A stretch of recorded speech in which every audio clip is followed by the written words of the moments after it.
es la mañana en el continente americano. Cuando atardece en Europa y cae la noche en Asia. Así despierta el continente americano y transcurre el día y la noche en el resto del mundo.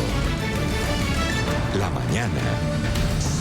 Miedo entre los inmigrantes indocumentados que viven en Estados Unidos. Miles de personas aguardaron con temor e incertidumbre las redadas anunciadas por el presidente Donald Trump. Sin embargo, no se registraron deportaciones masivas como había advertido el mandatario. Los grandes operativos que estaban previstos en las calles de al menos 10 ciudades finalmente no se llevaron a cabo de esa manera. 2.000 personas que ya tienen órdenes judiciales de deportación están siendo localizadas. Organizaciones proinmigrantes temen que dentro de esos operativos también sean detenidas personas sin documentos sobre las cuales no pesan órdenes de expulsión de la Unión Americana. El presidente Donald Trump explicó que personas con antecedentes criminales e integrantes de pandillas están bajo la mira. El mandatario insistió en que los detenidos serán enviados con prontitud a sus países de origen. Donald Trump cumple su promesa. Vamos a sacar a mucha gente, a ponerla de vuelta a sus países, vamos a sacar a los criminales, a gente que ha venido y ha estado en prisión y son criminales, muchos de ellos, entonces tenemos que hacerlo. Elementos de la Agencia de Migración y Aduanas, conocida como ICE, deportarán al menos 2.000 indocumentados, a los que ya se les había emitido una orden de salir de territorio estadounidense y que no han cumplido. Entran de forma ilegal, tienen que irse. Nosotros tenemos a millones de personas esperando en la línea para poder convertirse en ciudadanos de este país. Hacen la prueba, estudian, aprenden inglés, hacen bastante. Y han estado esperando por 7, 8, 9, incluso 10 años para poder entrar. Así que no es justo que una persona cruce una frontera y al otro día se convierta en ciudadano de los Estados Unidos. No se descarta que entre las detenciones haya familias completas. Según el diario The New York Times, serán trasladados a Texas y Pensilvania. Cuando sea posible, los miembros de una misma familia serán arrestados juntos. Serán recluidos en centros de detención familiar en Texas y Pensilvania. Pero debido a las limitaciones de espacio, algunos pueden quedarse en habitaciones de hotel hasta que se puedan preparar sus documentos de viaje. El objetivo de ICE es deportar a las familias lo más rápido posible. El anuncio de Trump ha generado temor en grandes ciudades como Houston, Chicago, Miami y Los Ángeles, donde se estima viven los indocumentados y se ordenaron las detenciones. ONGs defensoras de los derechos de los migrantes hacen algunas recomendaciones para los indocumentados. Las personas deben mantener la puerta cerrada. Ellos no tienen que abrir la puerta para nadie, a menos que el agente tenga una orden de cateo firmada por un juez con el nombre correcto de la persona, con el apellido, con la dirección correcta de la persona.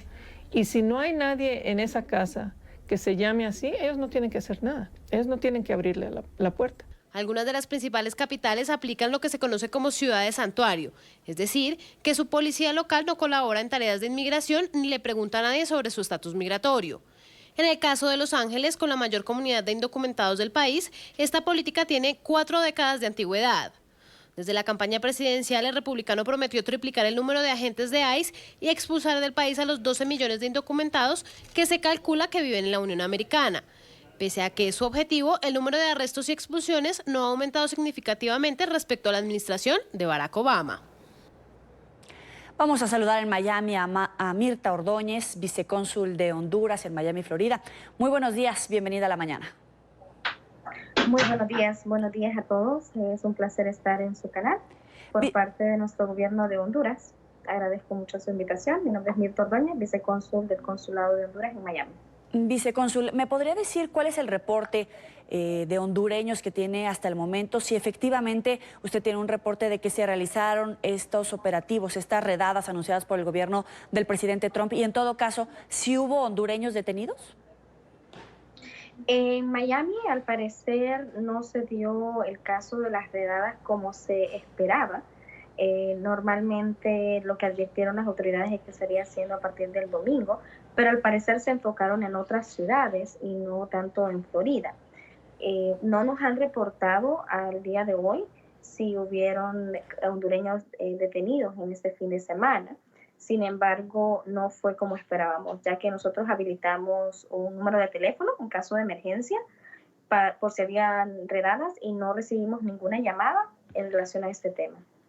Vicecónsul, de esas 2.000 órdenes de detención y deportación que ha emitido el gobierno Donald Trump con personas que tienen antecedentes, de esas 2.000, ¿cuántos serían hondureños? Nosotros hemos incrementado, es correcto, el número de personas que son entrevistadas para ser deportadas. Exactamente de esas 2.000, no tenemos el dato exacto, sin embargo, le puedo proveer aproximadamente cuántas son las personas que nosotros entrevistamos semanalmente, que eso va entre 30 a 35 personas semanalmente que son entrevistadas y que son deportadas a Honduras. Muchos de estos casos, en su mayoría, es porque son detenidos porque andan manejando sin licencia o manejando en estado de ebriedad o porque han cometido algún delito. En su minoría sí hay algunas que han sido reportadas porque han tenido una deportación en ausencia, porque anteriormente se les deportó y ellos no se presentaron a corte, pero no es la mayoría, sino que la mayoría son las detenciones porque andan manejando sin licencia y un policía lo detuvo o porque fue un delito que cometió y fue detenido, entonces lo llevan al centro de detención para ser deportado. Vicecónsul, me dice que son 30 entrevistas diarias. Aproximadamente, no, semanales. Aproximadamente Semanales. Entrevistamos un promedio de 30 hondureños semanales. Es decir, aproximadamente 1.000 personas que tendrían estos antecedentes al año, 1.000 hondureños.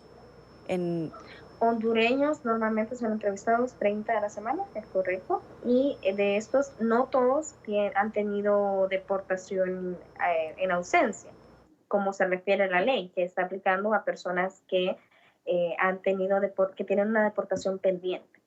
Okay. La mayoría de las personas que estamos entrevistando son personas que no es que han tenido una deportación pendiente, sino que los detuvieron en la frontera o los detuvieron porque cometieron algún delito.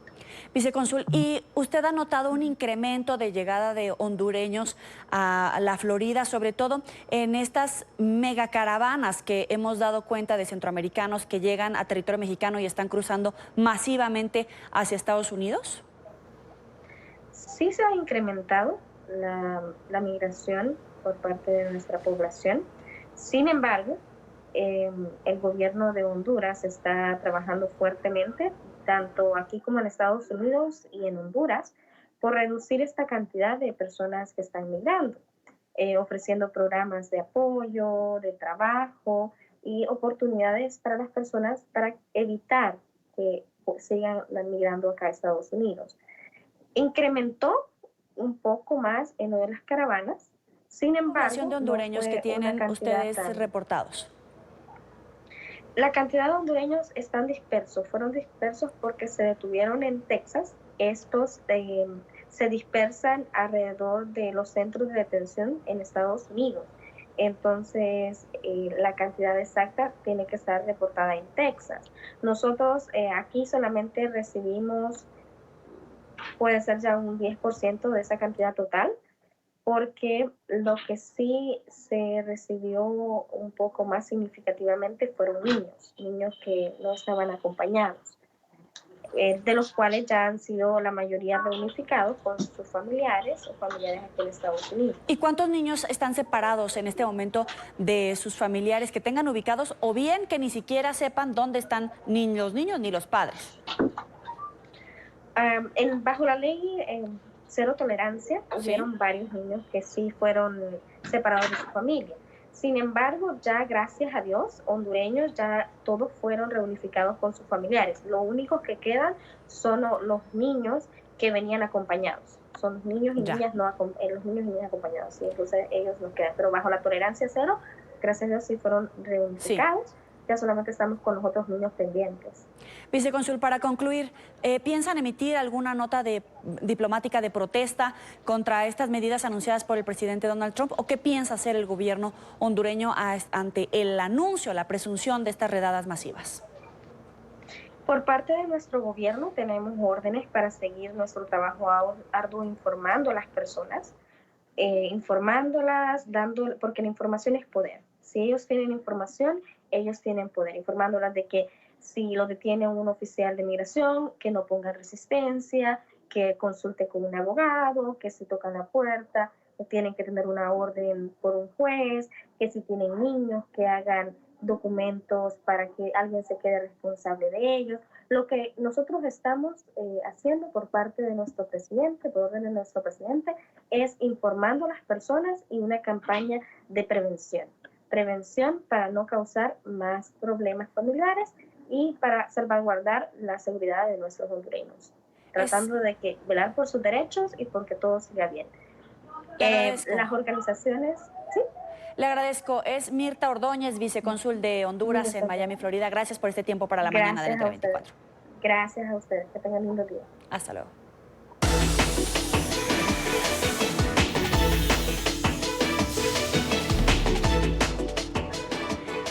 Vamos a revisar la agenda informativa de los Estados Unidos. Revuelo causaron los mensajes del presidente Donald Trump, que atacó a 4 congresistas demócratas de origen extranjero. A través de su cuenta de Twitter, el mandatario indicó que las parlamentarias deberían regresar a sus países, argumentando que no son ciudadanos estadounidenses o que no nacieron en la Unión Americana. Emiliana Molina tiene toda la información desde Washington. Adelante, Emiliana, muy buenos días. Jolie, ¿qué tal? Muy buenos días. Pues el Ejecutivo no menciona directamente a quién estaba atacando, pero sí hace referencia a la representante, por ejemplo, de Nueva York, Alexandria Ocasio-Cortez, y a un grupo de políticas demócratas que han condenado abiertamente a la administración de Trump y sus planes migratorios. Trump les pide que regresen a su país. Es muy interesante ver a las congresistas demócratas progresistas que originalmente vinieron de países cuyos gobiernos son una catástrofe total y completa, la peor, la más corrupta e inepta del mundo, si es que tienen un gobierno que funcione, diciéndole a la gente de Estados Unidos, la nación más grande y poderosa de la tierra, cómo se va a gobernar nuestro gobierno. ¿Por qué no vuelven y ayudan a arreglar los lugares totalmente rotos e infestados de crimen de donde vinieron? Entonces, vuelvan y muéstrennos cómo se hace. Estos lugares necesitan su ayuda desesperadamente, no pueden irse lo suficientemente rápido. Estoy seguro de que Nancy Pelosi estaría muy contenta de poder organizar rápidamente un viaje gratis. Pero cuando el Ejecutivo se refiere a la nacionalidad de estas congresistas, pues estas declaraciones son erróneas. Vamos a repasar de dónde son.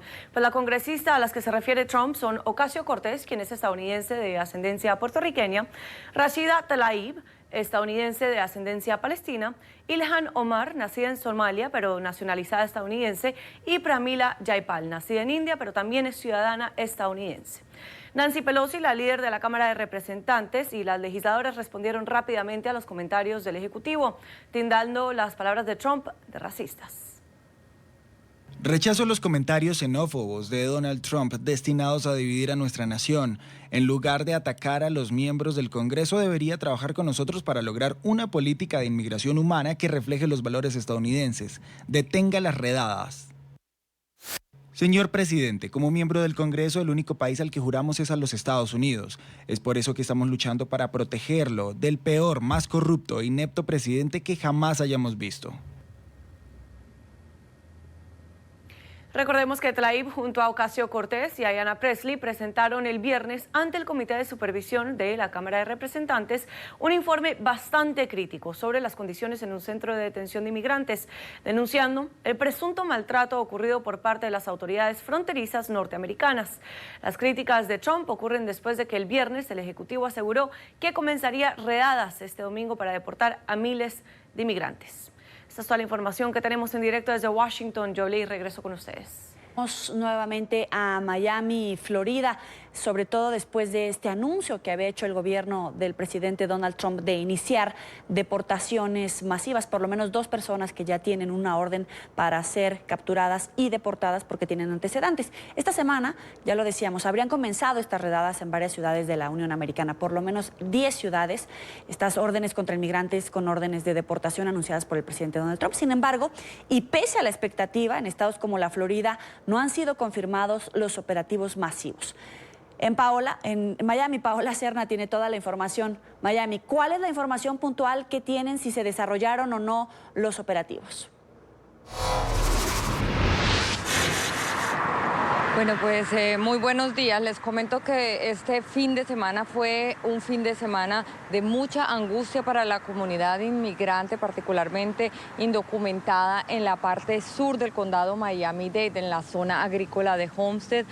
Según tuvimos la oportunidad de hablar con varias personas, pues básicamente estaba desierta. Las personas con muchísimo temor ante las posibles redadas o ante las amenazas de estas redadas que comenzaron pues desde hace varios días y que reportábamos el viernes pasado, pues se pudo ver un grupo de agentes de inmigración desplazándose hacia la costa oeste de la Florida, también a la parte agrícola. Sin embargo, hasta este momento, pues no hay ningún reporte de que estas redadas se hayan realizado en ninguna parte, por lo menos del sur de la Florida, ni a nivel del estado de la Florida. Hay reportes ni por parte de las autoridades ni las organizaciones proinmigrantes que están siguiendo y monitoreando muy de cerca estas amenazas para la comunidad inmigrante indocumentada. Ellos, las personas que defienden los derechos de los inmigrantes indocumentados, estuvieron a las afueras de iglesias, también en restaurantes, repartiendo información, repartiendo avisos para que las personas conozcan sus derechos, entre ellos pues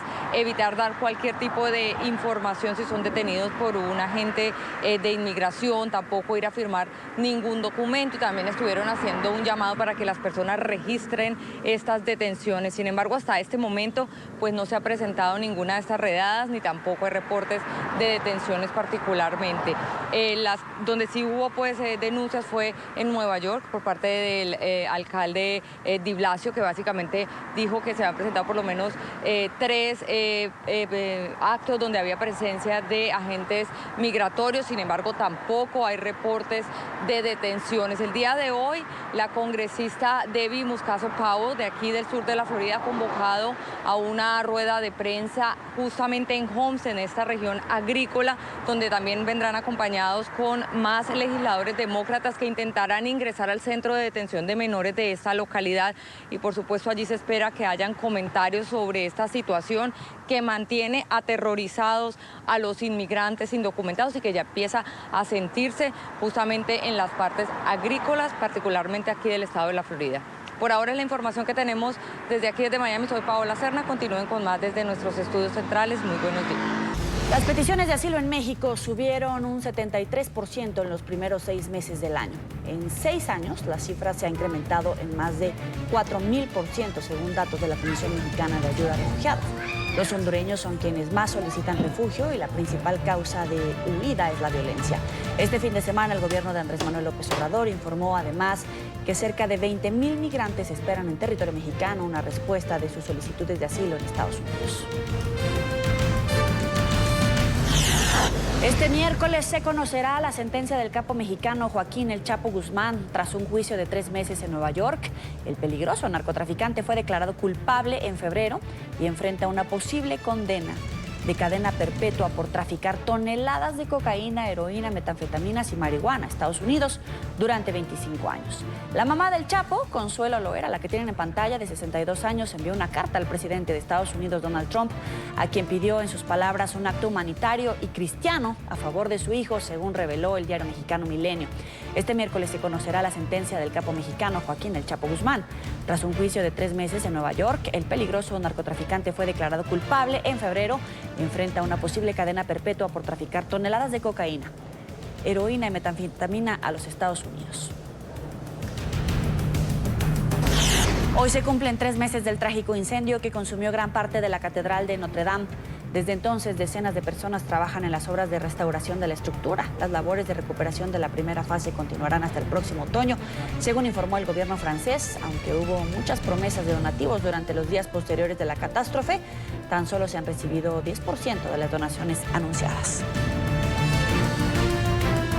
Venezuela, junio cerró con un saldo de 59 violaciones a la libertad de expresión. Denuncian que la información es restringida constantemente por el régimen de Nicolás Maduro, que persigue y amedrenta a los periodistas. En Caracas, Oliver Fernández tiene toda la información. Muy buenos días, Oliver. Un gusto saludarte.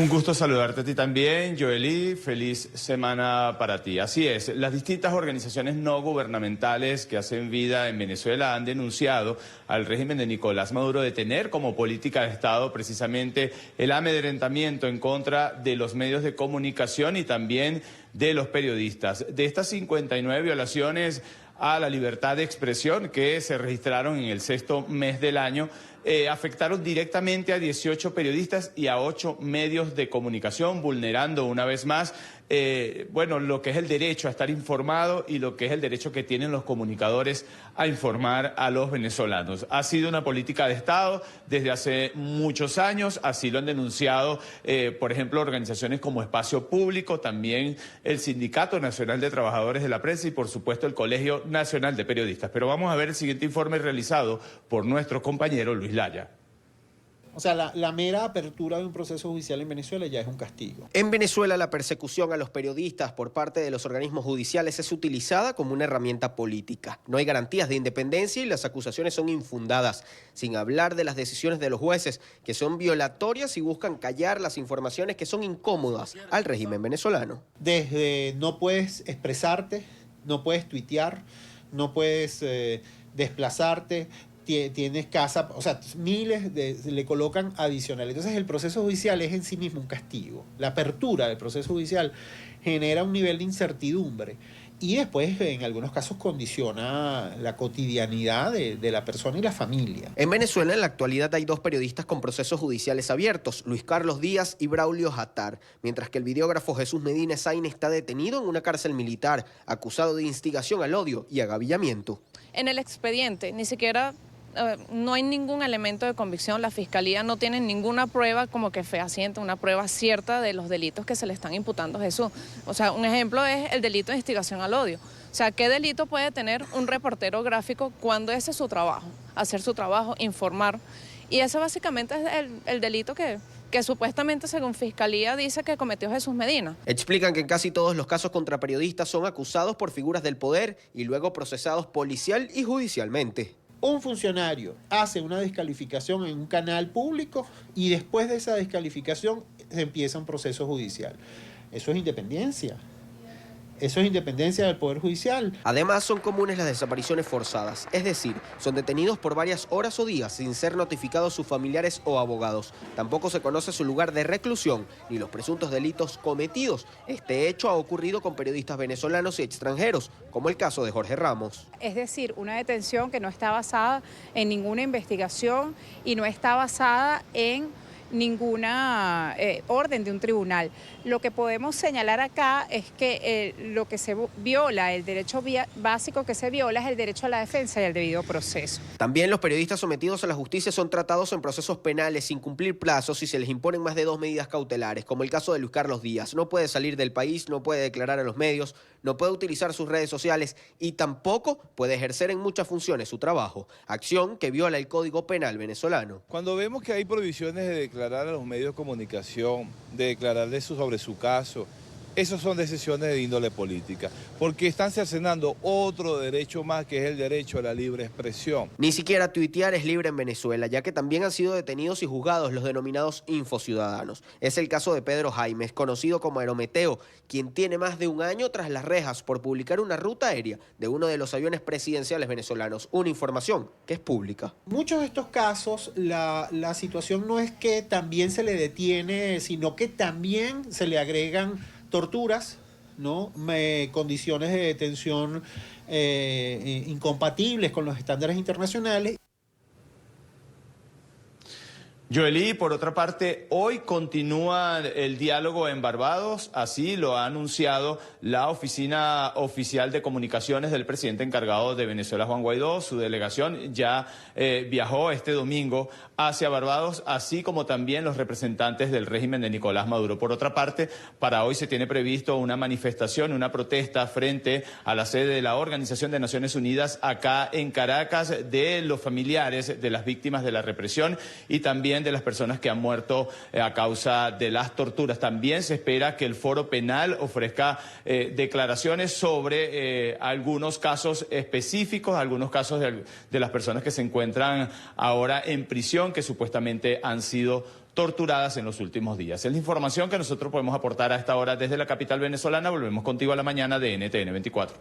Oliver, una pregunta. Ya que se reinició este contacto entre la delegación de Juan Guaidó y de Nicolás Maduro en Barbados, quisiera saber si tienen claro en Venezuela cuál es el margen de negociación. Por un lado, el madurismo estaba pidiendo que se levantaran las sanciones por parte de Estados Unidos para poder continuar en esta negociación, y por otro, que se realizaran, ya estaban hablando de la realización de elecciones presidenciales. ¿Cómo va y cuáles son los puntos claves de esta negociación? ¿Es así? Es así, los puntos claves a lo que se ha filtrado en los últimos días es precisamente elecciones para dentro de 9 meses.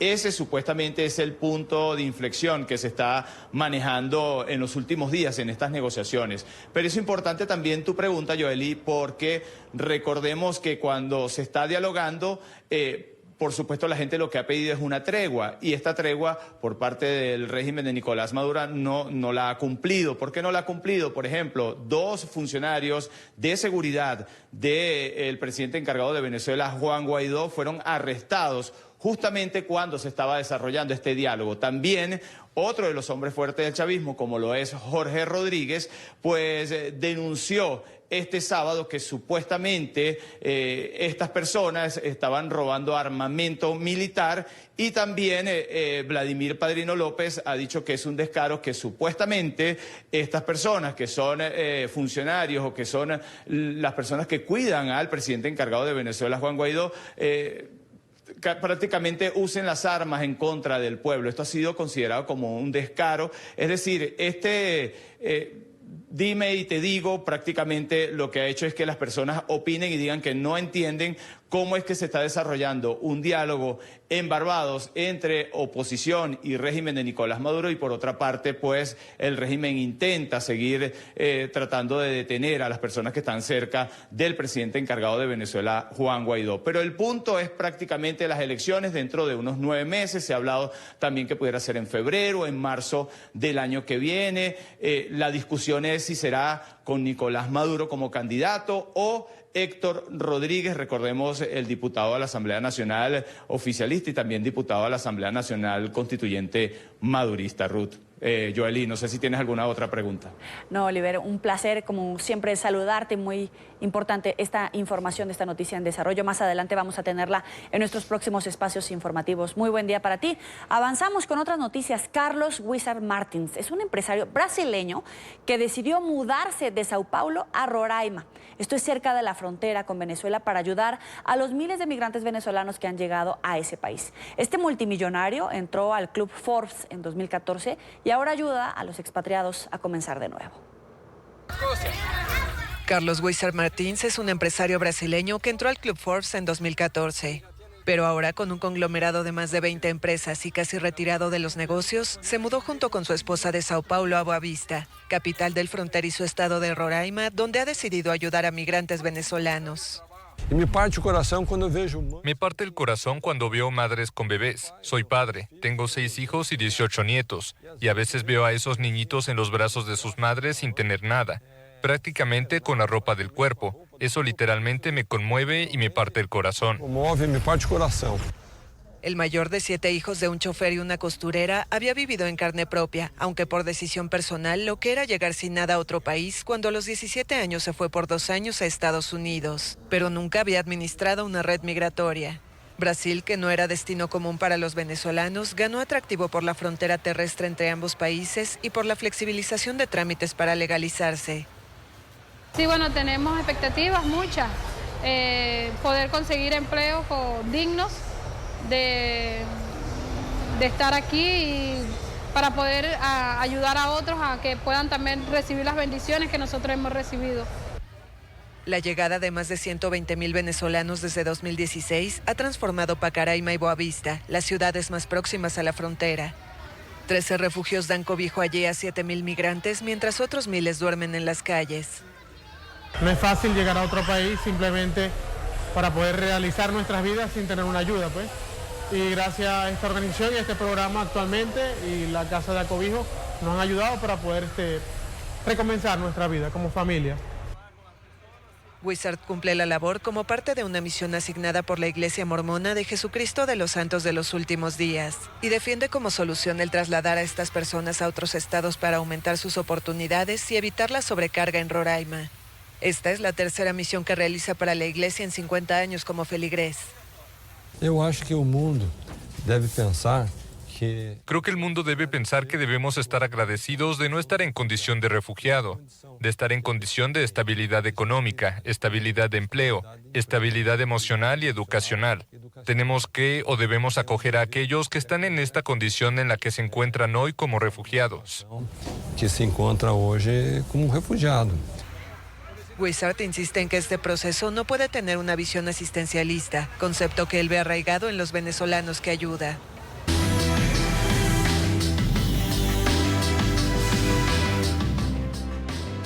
Vuelve la controversia en España por un presunto caso de violación por parte de un grupo de hombres a una joven de 17 años. 4 hombres fueron detenidos en la localidad de Manresa, en la provincia de Barcelona, luego de que la menor de edad denunciara el hecho.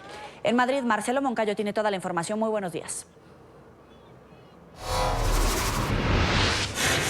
Hola, ¿qué tal? Un cordial saludo para todos ustedes en la mañana, amigos televidentes. Hoy España amaneció con reacciones luego de conocerse la última agresión sexual grupal que se dio este fin de semana en la localidad de Manresa, esto cerca de Barcelona. Una menor de edad, una joven de 17 años, asegura que fue violada por 4 hombres entre los 18 y 25 años de edad en la madrugada de este domingo. En Manresa ya hubo un caso similar en el año 2016 y todo esto también recuerda lo sucedido con La Manada, con este grupo de hombres que violaron a una joven en las fiestas de los Sanfermines hace ya algunos años y que en estos momentos se encuentran acusados por violación sexual. En estos momentos, los 4 sujetos detenidos en Manresa están siendo investigados para ver si se mantienen en prisión o si el juez los deja en libertad con medidas sustitutivas. Para algunas organizaciones, algunas ONGs como Amnistía Internacional, el incremento en las agresiones sexuales grupales en España demuestran que en este país están siendo insuficientes las políticas para impedir que esto suceda. Aquí tiene que haber una homogeneidad y una serie de medidas y de políticas públicas, como he dicho al principio, para garantizar que se atiende de una manera especializada a la víctima y que se le da que se garantiza su protección. La educación es fundamental y es primordial para que, para combatir estereotipos que estamos viendo que existen, para que no se cuestione a la víctima, para que a esta persona no se la llegue a revictimizar, ¿no?, por ese cuestionamiento que se hace de la propia víctima. Y en ese sentido, Amnistía Internacional pues lleva tiempo exigiendo que haya unos contenidos obligatorios en materia de derechos humanos, en concreto que se aborde el tema de la violencia de género y todas las violencias de género, incluida la violencia sexual, ¿no?, en esos contenidos obligatorios que deben existir en el currículo de los centros educativos, de los centros escolares. Amigos televidentes de La Mañana, hay algunos datos que reflejan lo preocupante de esta situación. Solo en el año 2019 ya van 37 violaciones grupales. Esto es muy superior al año, por ejemplo, 2016, que se registraron 18 violaciones grupales y en el 2017, 14. Pero en el 2018 las alertas se dispararon completamente, ya que se registraron 59 violaciones grupales. Y según algunos otros datos que son realmente lamentables, desde el año 2016 hasta la fecha, aquí en España, ya se han registrado 125 violaciones grupales que involucran a 440 agresores sexuales. Esto de alguna manera refleja la necesidad de la aplicación, según Amnistía Internacional, de estas nuevas políticas sociales y legales que impidan que estos actos se sigan dando en este país. Y es muy probable que en los próximos días se den manifestaciones de varias organizaciones feministas. Claro. Este es el informe para La Mañana. Sigan ustedes con más de aquí en NTN 24. Hasta pronto. Hasta pronto. Vamos a cambiar de tema a noticias más amables. Una exposición sobre la pasión por la comida se toma el Gran Museo Albert en Victoria de Londres. La muestra Comida mucho más grande que el plato invita a los asistentes a probar y repensar sobre el sistema alimentario de los humanos. María Luz Moraleda, de nuestra cadena aliada Deutsche Welle, con el reporte. Adelante.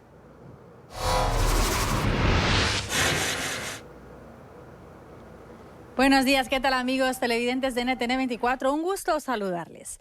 Una exposición que pretende estimular mucho más el cerebro que el apetito. Varios artistas nos hacen reflexionar en 70 instalaciones de todo lo relacionado con una de nuestras necesidades más básicas, comer. En el Museo Albert y Victoria de Londres, los visitantes pueden cuestionarse, por ejemplo, nuestros modales sobre la mesa de una manera muy divertida gracias al dúo vienés Honey and Bunny, que juega a relativizar el uso cultural del cuchillo y el tenedor. Pero este museo también nos pone sobre la mesa una de las preocupaciones de estos tiempos, los peligros del excesivo consumo de carne para el medio ambiente y la sobreexplotación de animales como la vaca o el pollo por la industria alimenticia.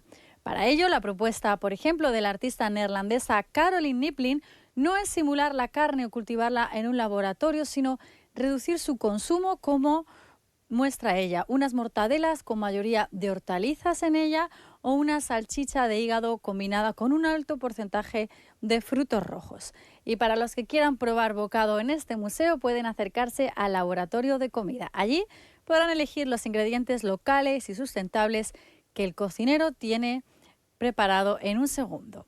Hasta el 20 de octubre se podrá visitar esta exhibición en Londres y realizar un viaje sensorial sobre sus hábitos alimenticios. Y es que al fin y al cabo no hay que olvidar que somos, desde el canal internacional DW Deutsche Welle, se despide hasta la próxima con más temas culturales europeos. María Luz Morales.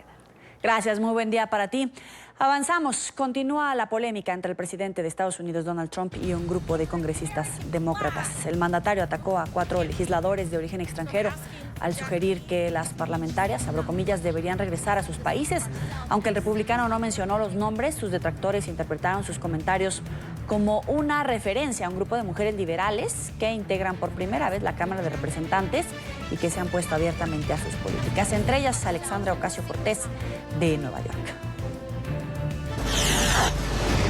¿Cuándo se disculparán las congresistas de la izquierda radical con nuestro país, con el pueblo de Israel e incluso con la oficina del presidente por el lenguaje sucio que han utilizado y por las cosas terribles que han dicho? Mucha gente está enfadada con ellas y con sus horribles y repugnantes acciones. Miles de migrantes indocumentados en Estados Unidos aguardaron con temor e incertidumbre las redadas anunciadas por el presidente Donald Trump. Sin embargo, no se registraron deportaciones masivas, como había advertido el mandatario. Los grandes operativos que estaban previstos en las calles de al menos 10 ciudades finalmente no se llevaron a cabo de esa manera. Entre tanto, las autoridades migratorias informaron que continuarán trabajando para localizar a quienes tienen órdenes de deportación. Barry se degradó a depresión tropical a su paso por el estado de Arkansas, al norte de Luisiana. El fenómeno que tocó tierra el sábado como huracán de categoría 1 avanza ahora con vientos máximos de 40 kilómetros por hora. Algunas regiones reportan hasta 30 centímetros de precipitaciones y la alerta por inundaciones potencialmente mortales se mantiene. El gobernador de Luisiana advirtió que los estragos ocasionados por Barry aún no terminan. Nuevas marchas en Puerto Rico contra el gobernador Ricardo Rosselló. Los manifestantes continúan exigiendo su renuncia tras revelarse controversiales conversaciones en un chat privado entre miembros de su administración. En los mensajes, Rosselló insulta a otras funcionarias de la isla, como la alcaldesa de San Juan, Carmen Yulín Cruz. Sus comentarios han sido de sexistas, misóginos y homófobos. Las lluvias causan estragos en el sur de la China. Al menos 17 muertos o desaparecidos dejan las torrenciales precipitaciones de los últimos días. Las riadas y los deslizamientos de tierra amenazan a 2 millones de personas que ya fueron reubicadas. El clima adverso también ha afectado miles de hectáreas de cultivos, causando millonarias pérdidas. Al menos 14 personas murieron y otras 28 resultaron heridas por el derrumbe de un edificio en el norte de la India. Los equipos de rescate buscan todavía a varios atrapados entre los escombros. La estructura en la que funcionaba un restaurante estaba ubicada al borde de la carretera en una zona montañosa. El colapso se habría registrado después de varias horas de fuertes lluvias. India ha suspendido este lunes su misión a la Luna, que tenía como objetivo explorar el polo sur del satélite. Las autoridades explicaron que tuvieron que tomar la decisión tras detectar un problema técnico 56 minutos antes del lanzamiento. Se espera que la nueva fecha de la misión se anuncie próximamente. Hasta el momento ningún país ha logrado explorar el polo sur de la Luna. México cayó en una recesión técnica, así lo asegura un análisis del Bank of America. El Producto Interno Bruto se encuentra en una contracción evidente y con señales claras de que seguirá en picada. Los expertos señalan que de mantenerse la tendencia para el segundo trimestre del año, el presidente Andrés Manuel López Obrador se verá obligado a tomar medidas como el incremento del gasto público y de confirmarse las predicciones, esta será la primera vez que la nación entra en recesión desde 1995. Sin embargo, insisten en que tomando las acciones oportunas, la situación puede corregirse.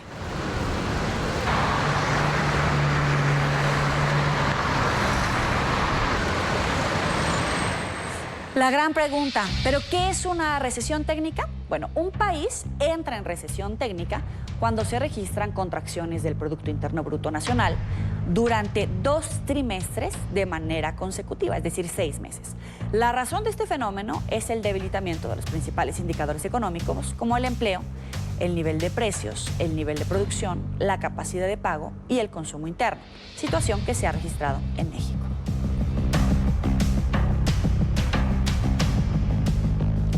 Vamos con los expertos. En Ciudad de México está Rodolfo de la Torre, analista económico. Gracias por tomarnos esta llamada. Muy buenos días. Buenos días, con mucho gusto. Hay que ayudarle a nuestros televidentes a explicar por qué existe debate. Algunos dicen que ya estamos en recesión técnica en México, la economía mexicana, y otros que no están en recesión. ¿Cómo estamos? Bueno, para entender el tema es necesario definir lo que es una recesión. Y la definición más simple es que durante 2 trimestres consecutivos se tiene una contracción de la economía. Sin embargo, esta definición pues puede tener una serie de problemas porque puede incluir no únicamente el registro de la actividad económica, sino una tendencia que no corresponde a lo que va a ocurrir en el largo plazo. De ahí que hay otras definiciones bastante más complejas que podrían darnos una respuesta diferente. Sin embargo, con esta idea tan sencilla, aún así México no se encuentra en una recesión, sino está a la espera de las cifras que finalmente nos digan si efectivamente va a haber una contracción en 2 trimestres consecutivos, y de ocurrir así, independientemente de lo que nos digan las definiciones más técnicas, pues puede existir ya una preocupación bastante fuerte por lo que ocurra en el futuro. Ahora, es una situación que no se había registrado en México desde 1995 y desde la firma del Tratado de Libre Comercio, más o menos, ahí van empatadas las economías tanto de México como en Estados Unidos. En Estados Unidos, hoy por hoy, tienen una buena economía, buenos índices económicos. ¿Cómo reencaminar la situación económica en México que no habíamos vivido en los últimos años y que, pues, lastimosamente ahora comienza a registrarse en estos primeros meses del gobierno de López Obrador? Bueno, efectivamente no se registra una recesión desde 1995, pero ya la situación en la que actualmente se encuentra la economía mexicana no se percibía desde aproximadamente el año 2005. Esto significa que sí tenemos una situación que, aunque no se llame recesión, es preocupante. Quizás otra de las cuestiones que es también preocupante es que Estados Unidos, si bien todavía tiene una actividad económica pues relativamente positiva, se prevé que esta se desacelere y que pueda no ser tan, digamos, boyante en el próximo año. Aún así, México había seguido durante prácticamente toda su historia reciente el ciclo económico de Estados Unidos. Ahora México se está despegando de este ciclo, es decir, mientras Estados Unidos no ha entrado en una recesión, nosotros estamos pues por lo menos con una severa desaceleración y la amenaza de recesión. Esto significa que habrá que revisar parte de las políticas económicas vigentes, en particular las de austeridad que ha venido implementando el presente gobierno.